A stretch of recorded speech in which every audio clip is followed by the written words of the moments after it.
वंचित बहुजन आघाडीचे सर्वेसर्वा आणि इथल्या दलितांचे, शोषितांचे आणि इथल्या गोरगरीब लेकरांना आधार देण्यासाठी आणि इथल्या समाजाला मदत करण्यासाठी सखोलपणे किंवा संविधानाचा अभ्यास करून आपल्या समाजाला आपल्या बरोबरीने पुढे नेण्याचा प्रयत्न जो कोणी करत असेल किंवा इमानदारीची भाषा आणि स्वाभिमानाचं काम करून आपल्या समाजाला हाताशी धरून किंवा आपल्या समाजाचा हात हातात घेऊन जो माणूस सातत्याने गेली 25 ते 30 वर्ष या समाजाबरोबर भांडतोय सुद्धा, परंतु या माणसाबद्दल कितीतरी वेळा टीका टिप्पणी होते आणि या टीका टिप्पणीमधून हा माणूस सुद्धा समोरच्या एखाद्या नेत्याला किंवा कार्यकर्त्याला अशी काही वचक किंवा भुरळ घालतो की त्या नेत्यासमोर पुन्हा तोंड उघडण्याची वेळ ही समोरच्या माणसाला येतच नाही।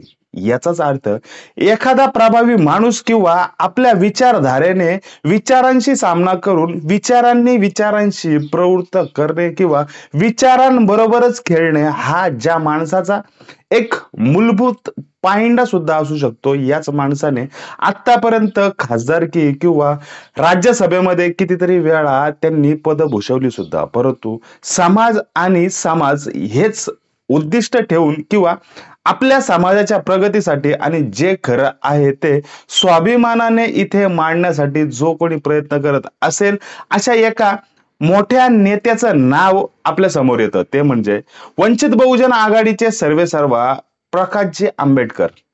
डॉक्टर बाबासाहेब आंबेडकरांचे नातू आणि संविधानाला बरोबर घेऊन संविधानिक मूल्ये जपण्यासाठी या माणसाचा अतोनाट प्रयत्न हा इथे चालू सुद्धा आहे। परंतु काही राजकीय स्तरावरती किंवा आता ज्या काही लोकसभेच्या निवडणुका आणि आचारसंहिता सुद्धा लागलेल्या आहेत याच्यामध्येच फॉर्म भरण्याची तारीख किंवा नवनवीन राजकीय भूमिका आणि वेगवेगळ्या पक्षांचे जे काही उमेदवार असतील याच उमेदवारांना टप देण्यासाठी किंवा आपल्या जास्तीच्या सीट निवडून येऊन आपण आपल्या समाजाचं भलं करू शकतो याच्यासाठी या माणसाने अर्थात प्रकाश आंबेडकरांनी आता नवीन खेळी सुद्धा आखायला सुरुवात सुद्धा केली। अर्थात या माणसाचं नाणं जे काही आहे, जे स्वाभिमानाचं नाणं हे खणखणीत वाजतंय का हेच आपण आजच्या व्हिडिओमध्ये तपासून बघू।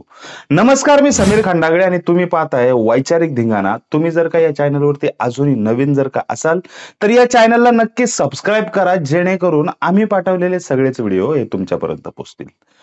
वंचित बहुजन आघाडीचे प्रणेते अर्थात श्रद्धेय बाळासाहेब आंबेडकर यांनी महाविकास आघाडीबरोबर जाण्याचं ठरवलं होतं।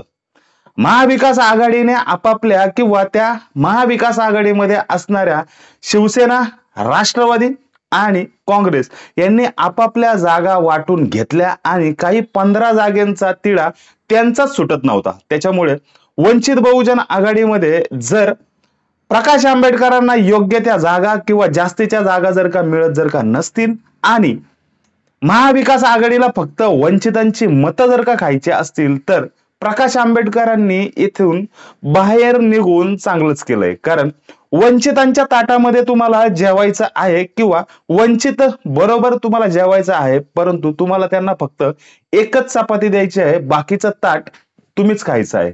परंतु प्रकाश आंबेडकर असं काही होऊ देणार नाही, कारण स्वतःचं ताट जर का स्वतःच खाण्याचा प्रयत्न जर का केला किंवा स्वाभिमानाची आपल्याच ताटातली भाकरी आपण जर का खाल्ली तर ती पचो नाहीतर न पचो, परंतु ती स्वाभिमानाची आहे असं प्रकाश आंबेडकरांना वाटतं। परंतु महाविकास आघाडी ही स्वतःचं ताट त्याच्यामध्ये वंचितांना न बसवता स्वतः आपलं पोट भरण्याचं बघत होती। त्याच्यामुळे वंचित बहुजन आघाडी अर्थात प्रकाश आंबेडकरांनी येथून एक्झिट घेतली आणि स्वतः स्वाभिमानाची भूमिका सुद्धा ठेवली। याच्या अगोदरचे जे काही नेते असतील किंवा दलित चळवळ अर्थात वंचितांची शोषितांची चळवळ जी काही याच्या अगोदरच्या नेत्यांनी आठवल्यांपासून जे काही होतं किंवा ज्यांनी दुसऱ्या पक्षाचा आधार घेत किंवा ज्या काही राखीव जागा आहे ह्या मिळवत आपल्या समाजाचा उद्धार सुद्धा केला, परंतु स्वाभिमानाची तितकी चळवळ जी आता प्रकाश आंबेडकरांमुळे जी काही चालू आहे ही तेव्हा काही दिसली सुद्धा नाही. परंतु आता प्रकाश आंबेडकर हे समाजाला पुढे घेऊन जाण्याचा प्रयत्न जर का असतील, तर काही पक्षाकडून किंवा काही मनुवाद्यांकडून भाजपाची बी टीम वंचित आहे असं म्हटलं सुद्धा जातं. परंतु जर भाजपाची बी टीम वंचित असेल, तर महाविकास आघाडीमधून प्रकाश आंबेडकरांनी एक्झिट घेतल्यानंतर सुद्धा स्वाभिमानाची लढत ही किंवा वंचित बहुजन आघाडी स्वाभिमानी आहे आणि स्वबळावरती आता लढणार आहे, तर त्यांनी काँग्रेसच्या काही नेत्यांना किंवा उमेदवारांना अर्थात 7 ठिकाणी पाठिंबा दिला सुद्धा नसता. हा पाठिंबा वंचितने जाहीर सुद्धा केला. त्यानंतर राष्ट्रवादी काँग्रेसच्या सुप्रियाताई सुळे यांना सुद्धा प्रकाश आंबेडकरांनी अर्थात वंचित बहुजन आघाडी ही साथ देईल किंवा त्यांना आमचा पाठिंबा आहे असं प्रकाश आंबेडकरांनी वंचित बहुजन आघाडीकडून सुप्रिया सुळेंना पाठिंबा सुद्धा दिला. मग बी टीम भाजपाची वंचित असेल, तर 7 जागांवरती पाठिंबा हा वंचितने दिला सुद्धा नसता, जो काँग्रेसला आता मिळालेला सुद्धा आहे. आणि राष्ट्रवादीच्या सुप्रियाताई सुळेंना सुद्धा वंचित बहुजन आघाडीने पाठिंबा दिलाच नसता. त्याच्यामुळे भाजपाची बी टीम ही प्रकाश आंबेडकर अर्थात वंचित बहुजन आघाडी नाही, हे इथे क्लिअर सुद्धा होतं. यातच आपण पुन्हा एक नवीन राजकीय चाल प्रकाश आंबेडकरांकडून खेळली जात असेल किंवा वंचित बहुजन आघाडीचे जास्तीत जास्त उमेदवार निवडून द्यायचे असतील, तर प्रकाश आंबेडकरांनी नवीन खेळी केली असेल, तर त्यांचं कुठेही चुकत नाही. कारण प्रत्येक जण आपले किती जास्तीत जास्त उमेदवार निवडून येतील याच्यावरती जास्त लक्ष देण्याचा प्रयत्न करतोय. तेच काम वंचित बहुजन आघाडीकडून प्रकाश आंबेडकर करत आहेत. मग त्यांचं यात काही चुकत सुद्धा नाही. परंतु प्रकाश आंबेडकर यांच्या समोर महाविकास आघाडीने हात सुद्धा जोडले किंवा शिवसेना अगोदर यांच्याबरोबर युती करणार सुद्धा होती,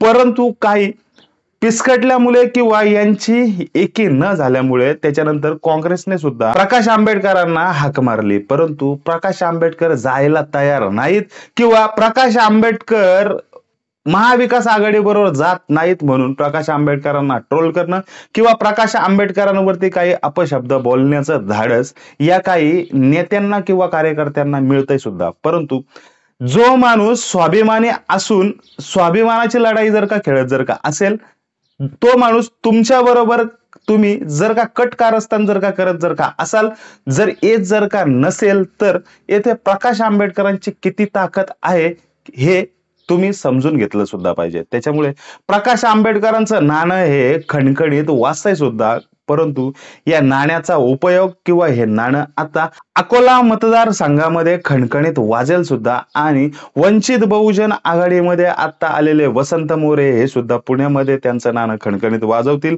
त्याच्यानंतर जरी वंचित बहुजन आघाडीचा उमेदवार पडला, तर तो भाजपाला त्याचा जास्तीचा फायदा होऊ शकतो किंवा महाविकास आघाडीमधला एखादा उमेदवार वंचित बहुजन आघाडीमुळे पडत असेल, तर येथे वंचितची ताकद तयार झालेली आहे. याच्यामुळे वंचित बहुजन आघाडीने कुणाबरोबर न जाता आपली लढाई ही चालू ठेवली आहे आणि अशी चालू राहील सुद्धा. जास्तीचे उमेदवार निवडून आणण्याचा प्रयत्न इथे हा प्रकाश आंबेडकरांचा असेल सुद्धा.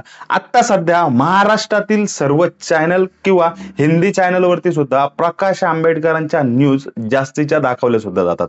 परंतु एवढी टीआरपी जो माणूस सतत आता 2 महिने घेत सुद्धा आहे, ही टीआरपी त्यांची उतरलेली सुद्धा नाही.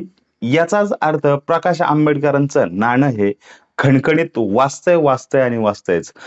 नक्की प्रकाश आंबेडकरांचं नाणं खणखणीत वाजतंय, नक्की प्रकाश आंबेडकरांचं नाणं खणखणीत वाजेल की प्रकाश आंबेडकरांचं नाणं हे पडेल, याच गोष्टींबद्दल किंवा या माहितीबद्दल तुम्हाला नक्की काय वाटतंय, तुम्ही आम्हाला एक कमेंट करून सांगा. आम्ही तुमच्या कमेंटची वाट बघतोय. तुम्ही या चॅनलवरती अजूनही नवीन असाल, तर या चॅनलला नक्की सबस्क्राईब करा, जेणेकरून आम्ही पाठवलेले सगळेच व्हिडिओ हे तुमच्यापर्यंत पोहोचतील.